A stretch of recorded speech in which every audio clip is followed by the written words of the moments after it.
So as I mentioned in the previous video, there's this sort of fork in the road that I'm at right now, whether I continue a path of learning and exploration, or do I stop and sort of build something to gain greater financial status and probably get the opportunity to meet more people that would continue my path of learning.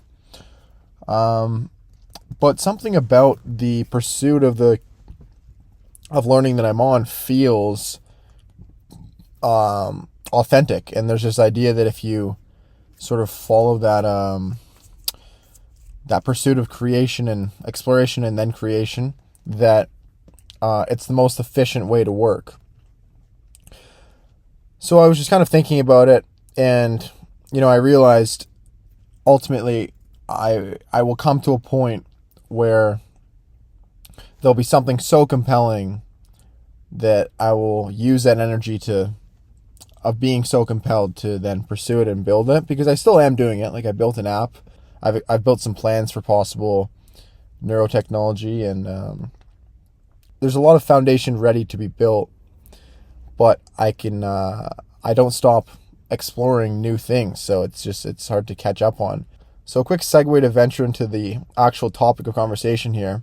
I was just at the Avatar movie, and the humans have this mask that allows them to breathe underwater.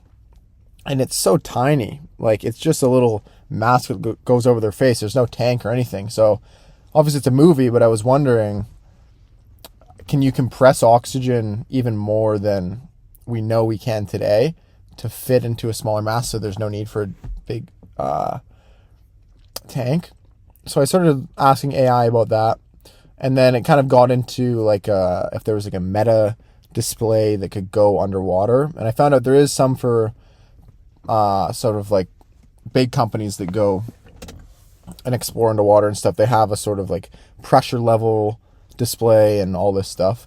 And then it segued into overall scuba design. So I was sort of envisioning certain designs for scuba gear to make it like slick, and maybe some sort of bioengineering to make it like you'd be able to move or slip through the water faster, something like that. So there is technology like that. I was kind of exploring it and learning it and following this path of curiosity, like I was explaining earlier.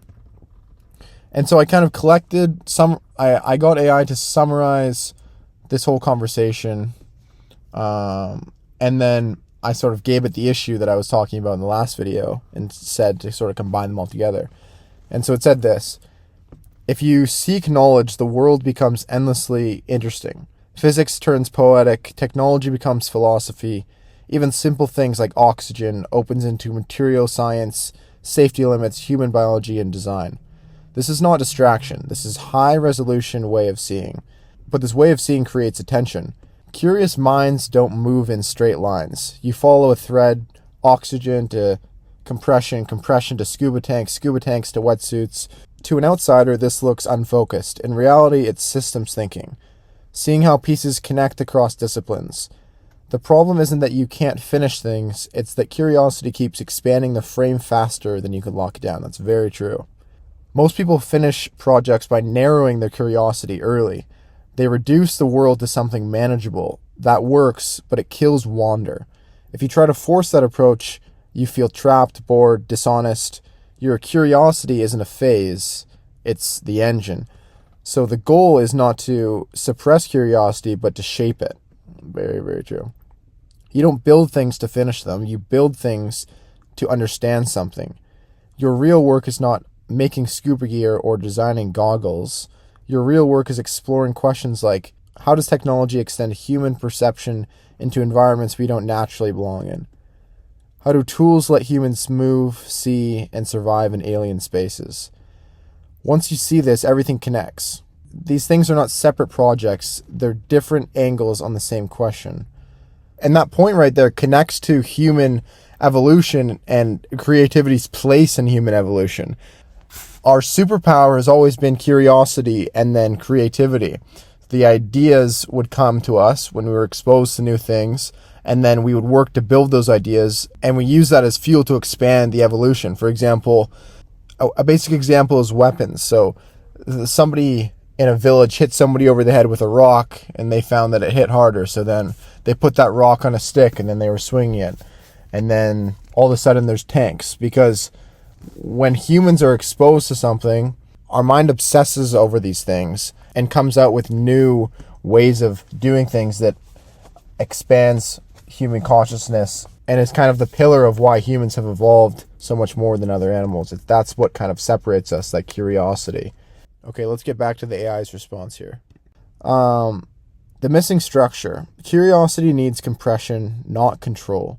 Here's a structure that works for minds like yours. Instead of building things, you finish a prototype, a concept, a video, a sketch, a written model. These are not final answers, they are snapshots of understanding. Really interesting way to think about going through life building things. You explore freely, but with an end date.